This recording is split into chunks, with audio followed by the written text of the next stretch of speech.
أعوذ بالله من الشيطان الرجيم. بسم الله الرحمن الرحيم. والذين يتوفون منكم ويذرون أزواجا يتربصن بأنفسهن 4 أشهر وعشرا فإذا بلغن أجلهن فلا جناح عليكم فيما فعلن في أنفسهن بالمعروف والله بما تعملون خبير. ولا جناح عليكم فيما عرضتم به من خطبة النساء أو أكننتم في أنفسكم علم الله أنكم ستذكرونهن ولكن لا تواعدوهن سرا إلا أن تقولوا قولا معروفا ولا تعزموا عقدة النكاح حتى يبلغ الكتاب أجله واعلموا أن الله يعلم ما في أنفسكم فاحذروه واعلموا ان اللہ غفور حلیم. صدق اللہ العظیم.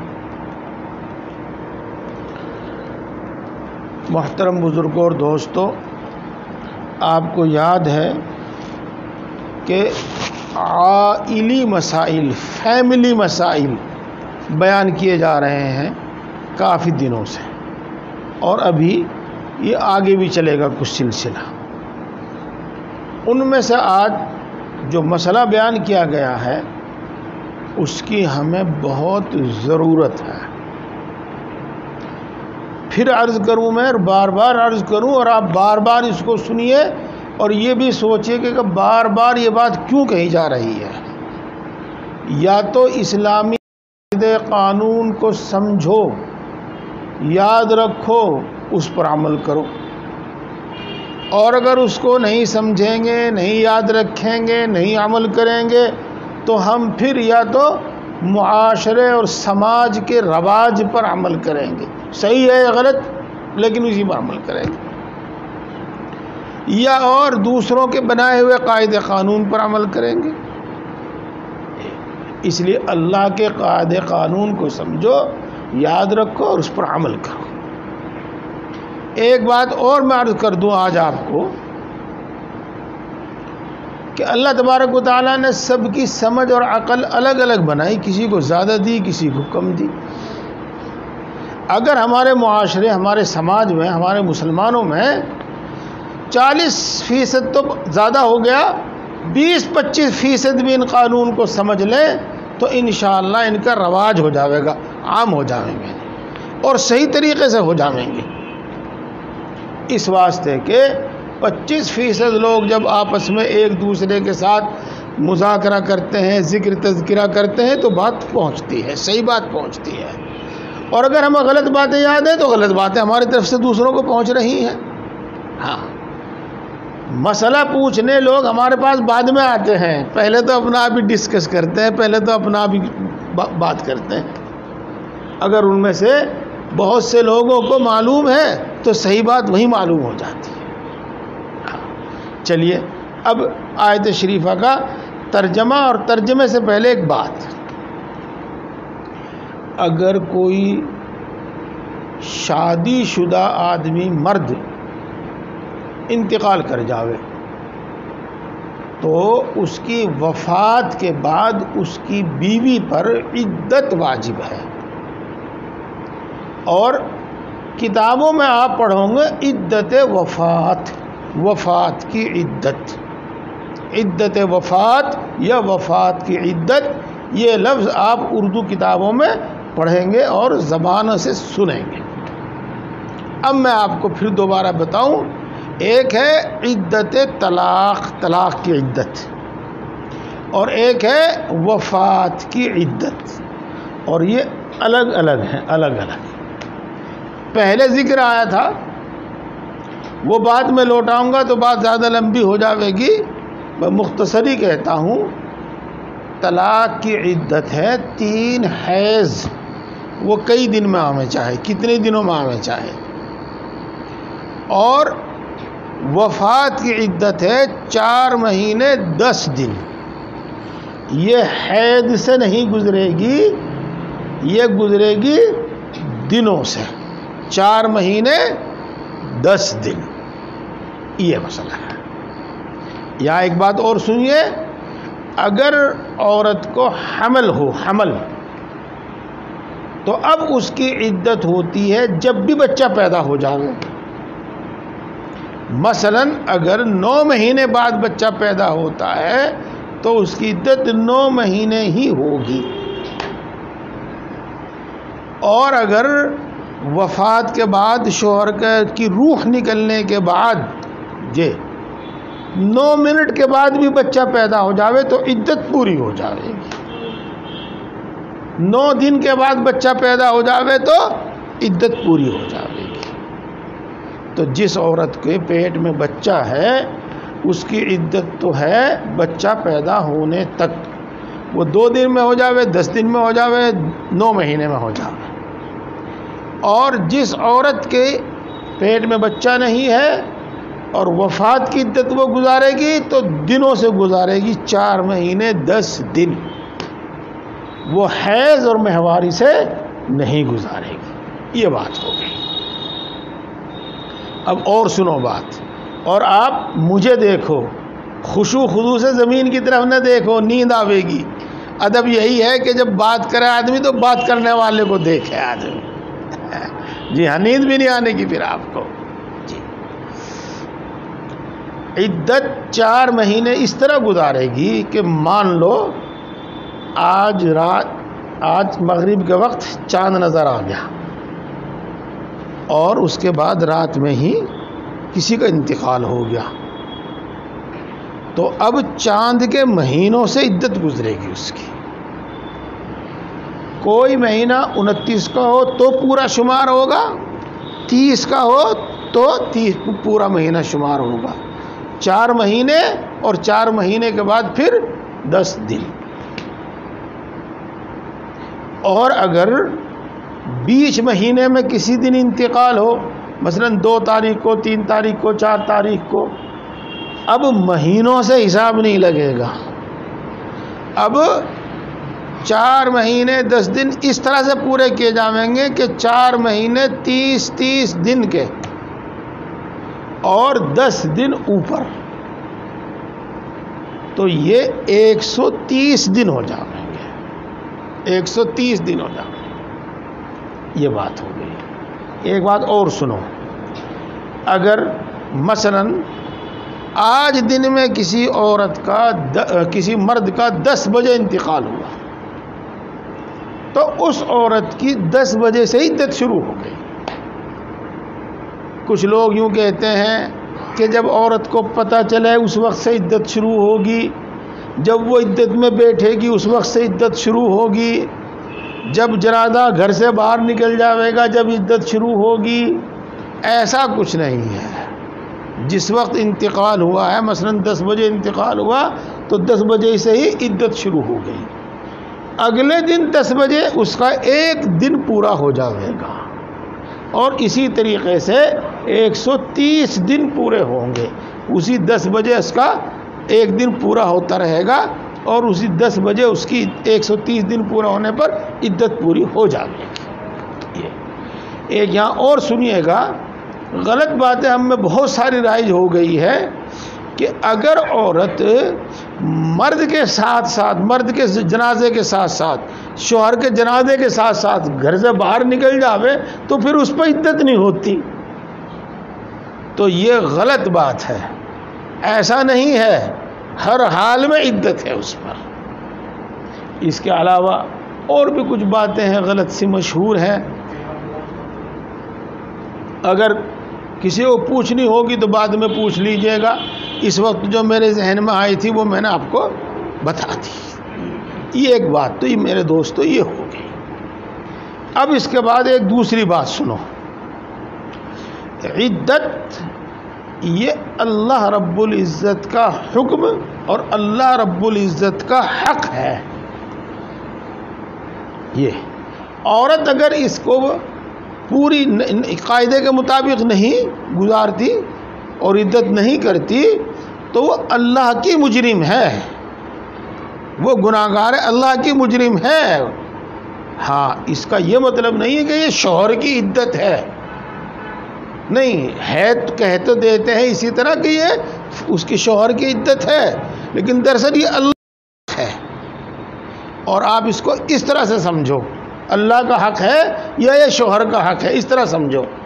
مثلا اگر کوئی شخص مرنے سے پہلے یوں کہہ دے کہ تو عدت نہ گزاریے، تو اگر اس مرد کا حق ہوتا یہ اور وہ یوں کہہ دیتا کہ عدت نہ گزاریے، تو اس پر عدت واجب نہ ہوتی۔ تو مرد کہے یا نہ کہے، بہرحال اس کے ذمہ عدت ہے اور یہ اللہ کا حق ہے۔ اور یہ بات میں اس لیے سنا رہا ہوں آپ کو، اس لیے سمجھا رہا ہوں، یہ بات تو میری بہت دور تک پہنچنی چاہیے۔ وہ تو مجھے بہت تنگ رکھا کرے تھا، میں نہیں اس کی عدت کرنے کی، اس طرح کی باتیں کرتی ہیں۔ ایک نہیں بہت سنا ہم نے یہ، تو یہ اللہ کا حق ہے، اس شوہر کا حق نہیں ہے، یہ اللہ کا حق ہے۔ یہ بات ہو گئی جی۔ ایک اور سنیے اس کے ساتھ بات،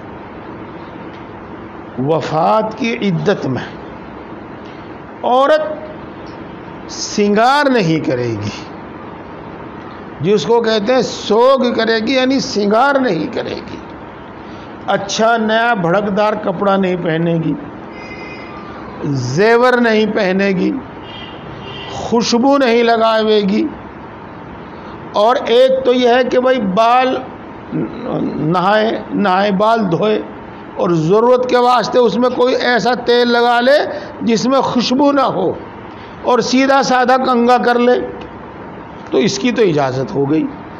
اور ایک جس کو ہمارے یہاں کہتے ہیں مانگ پٹی کرنا، وہ زینت میں آتا ہے، اس کی اجازت نہیں ہے۔ یہ چند باتیں ہیں اس وقت جو میرے ذہن میں آئی، میں نے آپ کو بتائی۔ اللہ تبارک و تعالی ہم سب کو ان باتوں پر عمل کرنے کی توفیق عطا فرماوے۔ یہ باتیں کچھ قرآن پاک کی اس آیت شریفہ میں بیان کی گئی ہیں، کچھ دوسری آیتوں میں بیان کی گئی ہیں، کچھ حدیثوں میں بیان کی گئی ہیں، اور وہ ساری ملا کر علماء کرام نے کتابوں میں لکھ دی ہیں، مثلا بہشتی زیور میں لکھ دی ہیں، اور ہمارے لیے انہی کتابوں کو پڑھنا زیادہ اچھا ہے کہ ہم ان سے پوری بات سمجھ لیتے ہیں۔ وہ لوگ تم میں سے جو وفات پا جاویں اور وہ اپنے بعد بیویاں چھوڑیں، تو ان کی بیویاں اپنے آپ کو 4 مہینے 10 دن تک روکے رکھیں۔ اپنے آپ کو روکے رکھنے کا کیا مطلب ہوا بھائی؟ اپنے آپ کو روکے رکھنے کا مطلب یہ ہوا کہ 4 مہینے 10 دن گزرنے سے پہلے وہ نکاح نہیں کر سکتی۔ اگر وہ نکاح کریں گی بھی تو نکاح ہونے کا نہیں۔ مولانا صاحب 1 مرتبہ نہیں 10 مرتبہ پڑھا دیں، اور 3 مرتبہ نہیں 30 مرتبہ قبول کروا لیں، تو نکاح ہونے کا نہیں، نکاح ہونے کا نہیں، عدت کے اندر نکاح نہیں ہوتا۔ ایک تو کام یہ ہوگا کہ ان 4 مہینے 10 دن میں عدت نکاح نہیں کریں گی۔ جیسے نکاح نہیں ہوگا، اسی طریقے سے جس کو ہم لوگ کہہ دیتے ہیں سگائی کرنا، بات ٹھہرا دینا کہ بھئی فلاں شخص سے نکاح ہو جاوے گا، تو صاف یہ معاملہ بھی طے نہیں کرنا چاہیے، جیسے کہ اسی آیت شریفہ میں آگے آئے گا۔ عدت کے بعد فلاں سے نکاح کر دیں گے، یہ بات عدت کے دوران نہیں ہونی چاہیے، بس اسی کا نام عدت ہے، جو باتیں آپ کے سامنے آ گئی ہیں۔ فَإِذَا بَلَغْنَ أَجَلَهُنَّ فَلَا جُنَاحَ عَلَيْكُمْ فِي مَا فَعَلْنَ فِي أَنفُسِهِنَّ بِالْمَعْرُوفِ۔ پھر جب وہ اپنی مدت کو پہنچ جاویں اور 4 مہینے 10 دن پورے ہو جاویں، تو تم پر کوئی حرج نہیں ہے اس میں جو وہ کچھ اپنی ذات کے بارے میں قاعدے کے مطابق کوئی فیصلہ کرے۔ میں ایک بار اس کا ترجمہ اور کر دیتا ہوں، پھر مطلب سمجھاؤں گا۔ پھر جب وہ اپنی مدت کو پہنچ جاویں تو تم پر کوئی حرج نہیں ہے اس میں جو کچھ وہ اپنی ذات کے بارے میں فیصلہ کریں قاعدے کے مطابق۔ یہ بات کئی بار آپ سنتے آ رہے ہیں، میں بار بار ان کی طرف آپ کو متوجہ بھی کر رہا ہوں۔ عورتوں پر جو ظلم ہوا کرتے تھے، اسلامی قانون نے، اسلام نے ان تمام ظلموں کو ختم کر دیا تھا، اور اتنے حق دے دیے تھے جتنے اس کو دینے چاہیے۔ اب اگر اس سے زیادہ اس کو دیے جائیں گے تو وہ آزادی نہیں، آوارگی ہوگی، اور اس سے معاشرے کا نظام خراب ہوگا۔ ہاں، اس میں سے ایک یہ تھا جو آج ہمارے ہاں اب بھی پایا جاتا ہے کہ بھئی ہماری بہو ہے، ہماری عزت ہے، ہم نہیں کہیں سے نکاح ہونے دینے گے، بھئی یہیں رہے گی۔ ہاں کوئی دیور ہوگا تو نکاح ہو جائے گا، اور نہیں ہوگا تو نہیں ہوگا، بس یہ تو ہماری عزت ہے، بھئی یہیں رہے گی۔ جیٹ سے بھی کرواتے نکاح، دیور سے ہو جاوے۔ میرے دوستو، یہ ہندوانہ رواج ہے، یہ اسلامی رواج نہیں ہے۔ جس طریقے سے جیٹھ نامحرم ہے، ایسے دیور بھی نامحرم ہے، دونوں میں کوئی فرق نہیں ہے، کوئی ذرہ برابر فرق نہیں ہے۔ جو فرق کر رکھا وہ ہم نے کر رکھا ہندوانہ رواج سے۔ جس طرح دیور سے نکاح ہو سکتا ہے، ایسے جیٹھ سے بھی نکاح ہو سکتا ہے، اور جس طرح جیٹھ سے پردہ ہے، اسی طرح دیور سے بھی پردہ ہے یہ، اور اس کو طرح طرح مجبور کیا جاتا ہے، اور کہیں اور دوسری جگہ اس کو نکاح نہیں کرنے دیتے۔ تو یہ غلط ہے۔ نہ تو اس کے سسرال والوں کو اس میں اب کوئی مداخلت کرنی چاہیے، اگر وہ قاعدے کے مطابق کہیں دوسری جگہ نکاح کرنا چاہے تو اجازت، اور نہ ہی اس کے ماں باپ کو کوئی رکاوٹ پیدا کرنی چاہیے، اگر وہ شریعت اور قاعدے قانون کے مطابق کہیں اور نکاح کرنا چاہے تو کر لینے کا۔ یہی مطلب ہے اس آیت شریفہ کا، جو کچھ اس میں بتایا گیا ہے۔ اب اس کے بعد اگلی بات سنو۔